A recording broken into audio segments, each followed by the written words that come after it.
धनबाद में क्राइम के बढ़ते ग्राफ पर राज्य भर के व्यावसायिक संगठन उबल पड़े हैं। एक तरफ जहां धनबाद के कारोबारियों ने बुधवार से कारोबार पूरी तरह बंद कर दिया है, वहीं रांची में कारोबारियों उद्यमियों के सबसे बड़े संगठन federation of Jharkhand chamber of commerce ने इस मुद्दे पर राज्यव्यापी आंदोलन की चेतावनी दी है। झारखंड चैम्बर ऑफ कॉमर्स के अध्यक्ष किशोर मंत्री ने कहा कि धनबाद में अपराधियों के सरगना को पकड़ना जरूरी है। आज करवा चौथ है, व्यवसाय का दिन है। आज के धनबाद बंद से करीब 500 करोड़ का नुकसान होगा। मुख्यमंत्री हेमंत सोरेन और डीजीपी को इसका संज्ञान लेना चाहिए और वहां एटीएस को डिप्लॉय करना चाहिए।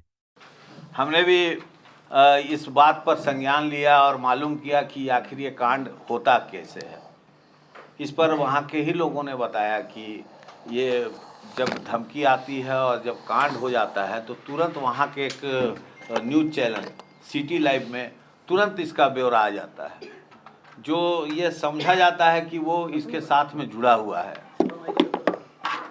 दूसरी बात कि पुलिस अपराधी को जरूर पकड़ती है, लेकिन वो 2-4 दिन तो वो अंदर जाते हैं, फिर 2-4 उभर के बाहर आ जाते हैं। इनका बड़ा तगड़ा नेटवर्क है और इस नेटवर्क के सरगना को पकड़ना बहुत ज़रूरी है। हम लोग 2-4 को पकड़ के अंदर कर रहे हैं, लेकिन उसका कोई प्रभाव वहाँ पड़ नहीं रहा है। लोग अपने घर में छुप कर रह रहे हैं। अपने इतने दहशत का माहौल है कि उनको कहीं पर भी ये लगता है कि कब क्या हो जाएगा, कब किसके साथ क्या हो जाएगा।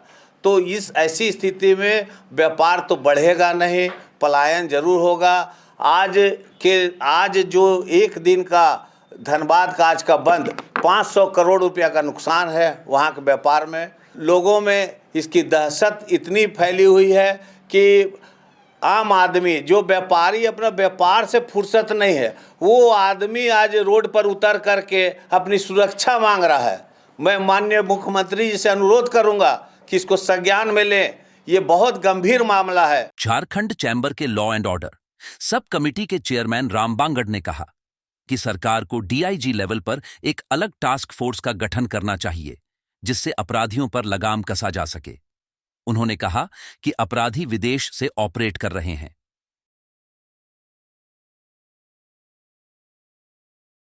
एक बहुत ही शातिर क्रिमिनल है प्रिंस खान, जो लगातार व्यापारियों पे, इंडस्ट्रीज पे दबाव बना रहे हैं और इधर में उनकी 3-4 महीने से एक्टिविटीज़ बहुत बढ़ गई है। बैंक मोड़ जैसे सबसे व्यस्तम इलाके में गोली मारने में उनको दिक्कत नहीं आती है। हमारे 2 व्यवसायी अस्पतालों में भर्ती हैं, कलकत्ता में भर्ती हैं। इसके अलावा अनगिनत ऐसे लोग हैं जिनको एक्सटॉर्शन के लिए फ़ोन आ रहे हैं, व्हाट्सएप आ रहे हैं, व्हाट्सएप कॉल्स आ रहे हैं। लगातार 1 साल से प्रशासन को, सरकार को इसके संज्ञान में दिया जा रहा है। कार्रवाई के नाम पे कुछ कार्रवाई होती है, लेकिन वो कहीं भी असरदार नहीं है और त्रस्त होकर व्यापारियों ने वहाँ अनिश्चितकालीन बंद आज से शुरू किया है। इस हद तक जाके व्यवसायों को अगर बंद करने की नौबत आई है, जो हमारा धर्म है व्यापार करना, हमने उस धर्म से किनारा करके अक्रॉस दी जाति, अक्रॉस दी पार्टी हमने अपना व्यापार बंद कर दिया वहाँ। ये बात अपने आप में सरकार को और प्रशासन के लिए बहुत शर्मनाक विषय है कि व्यवसायियों ने अपने व्यापार को बंद करके और अपना विरोध दर्ज कराना शुरू किया है, क्योंकि व्यापार करके भी सुरक्षित नहीं है तो व्यापार ना करके सुरक्षित होने की कोशिश कर रहे हैं। अब इस मामले में दूसरा विषय है प्रशासनिक और सरकार का। सरकार को हम रेवेन्यू देते हैं और ये रेवेन्यू का लॉस उनका लगातार हो रहा है, क्योंकि व्यवसायी बड़ा डरा हुआ है। वो अपना काम करना चाहता है, उसको रोज़ एक्सटॉर्शन की धमकी आ रही है, रोज़ फ़ोन कॉल्स आ रहे हैं और ऐसे अनगिनत नंबर हैं, अनगिनत लोग हैं जिसकी थोड़ी सी भी व्यापार अच्छा, उसको ही फ़ोन आ रहे हैं, व्हाट्सएप आ रहे हैं। और अगर इसके बाद भी सरकार हमें नहीं त्वरित समाधान देती है तो कोई बड़ी बात नहीं हो कि ये आंदोलन राज्यव्यापी स्वरूप ले ले, और राज्यव्यापी स्वरूप रहेगा तो पूरे देश में इससे गूंज मचेगी। आज से मचनी शुरू है, जिसका क्या असर होगा ये कहना बड़ा हम लोग को उचित नहीं है। यहाँ से आज वहाँ के जो सूचनाएं हैं, बहुत से व्यापारी ने बॉडीगार्ड्स मांगे हैं। पूरे राज्य में हम आर्म्स के लाइसेंस मांगते हैं, हमको नहीं दिया जाता है। अगर पूरे राज्य की लिस्ट उठा के देखा जाए तो मालूम पड़ेगा कि 10 से 20% व्यवसायियों के पास भी लाइसेंस नहीं है और ऐसे लोगों के पास लाइसेंस हैं जिनके ऊपर मल्टीपल केस या मुकदमे दर्ज है। मुझे कोई आपत्ति नहीं है किसको लाइसेंस दिया जा रहा है, वो सरकार का अपना विषय है। सरकार अपने तरीके हैं उनको देने के, बहुत से नॉर्म से दें, लेकिन व्यवसायियों को, जो रेवेन्यू के आपके सहयोगी हैं, जो शांतिप्रिय समाज है, उनको देने से, व्यापारियों को देने से कम अपराधियों का मनोबल कम होगा। हम सरकार डिमांड करते हैं कि एक स्पेशल टास्क फोर्स का गठन किया जाए। एसएसपी को बहुत से कार्य हैं, कोयलांचल है, वहाँ उनके छोटे मोटे बहुत कार्य होते हैं, बहुत सी समस्याएं पहले हैं, शायद वो कंसंट्रेट ना कर पा रहे हों। एक अलग टास्क फोर्स, एक डीआईजी लेवल का एक अलग अफसर नियुक्त हो इसके लिए, जो कि इस पूरी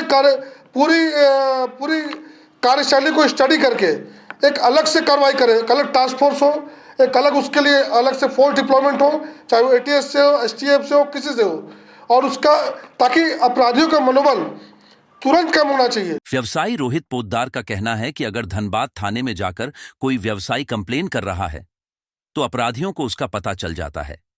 इसलिए तत्काल प्रभाव से धनबाद में स्पेशल टास्क फोर्स गठित किया जाए और जिले के एसपी और एसएसपी को हटाया जाए। यहाँ पे अभी हो क्या रहा है कि धनबाद थाना में कोई जाके कोई कंप्लेन भी कर रहा है तो वो बातें लीक हो जा रही है। 10 मिनट बाद उनके पास से कहीं से फोन आ जाता है कि तुम धनबाद थाना जा रहे हो। तो एक ऐसे अफसर को यहाँ पे दिया जाए और उनका कॉन्टैक्ट नंबर हमारे व्यवसायी के बीच दिया जाए, जो कि बातें को एक बड़े अफसर की दरकार है। ये छोटा स्तर से नहीं होने वाला है मामला। मेरी मांग रहेगी डीजीपी महोदय से तत्काल प्रभाव से धनबाद में एक स्पेशल टास्क फोर्स बनाया जाए और करंट में वहाँ जो एसएसपी और एसपी है उनको भी जिम्मेदारी देनी होगी और उनको तत्काल प्रभाव से हटाना होगा। बता दें कि शहर और आसपास के इलाकों में मॉल स्टोर्स से लेकर तमाम छोटी बड़ी दुकानें बंद हैं। आंदोलित कारोबारियों ने शहर में बाइक जुलूस निकालकर विरोध जताया है। कांग्रेस और जामुमो को छोड़ सभी पार्टियों ने बंद का समर्थन किया है। आईएमए, इंडियन मेडिकल एसोसिएशन ने भी इस आंदोलन को समर्थन दिया है। शहर के तमाम हॉस्पिटल्स एवं क्लिनिक में डॉक्टरों ने ओपीडी सेवाएं बंद कर दी हैं। दवा दुकानों में भी ताले लटके हैं। चाय से लेकर पान तक की दुकानों पर वीरानी है। सनद रहे कि बीते शनिवार की रात वासेपुर के गैंगस्टर प्रिंस के गुर्गों ने शहर के बैंक मोड़ थाना क्षेत्र में कार सेंटर नामक प्रतिष्ठान के मालिक दीपक अग्रवाल को अपराधियों ने गोली मार दी थी। उनका इलाज फिलहाल कोलकाता में चल रहा है। इस वारदात के विरोध में धनबाद के कारोबारी रविवार को जब कारोबार बंद कर प्रदर्शन कर रहे थे, तब गैंगस्टर प्रिंस के गुर्गे मेजर ने पर्चा जारी कर न सिर्फ वारदात की जिम्मेदारी ली थी, बल्कि ऐलान किया था कि रंगदारी न देने वाले सभी व्यवसायियों का यही अंजाम होगा। बीते 1 साल के भीतर प्रिंस खान और अमन सिंह जैसे अपराधियों के गुर्गों ने करीब 2 दर्जन से ज्यादा गोलीबारी, बमबारी जैसी घटनाओं को अंजाम दिया है। थ्रेट कॉल के तो सैकड़ों मामले सामने आए हैं।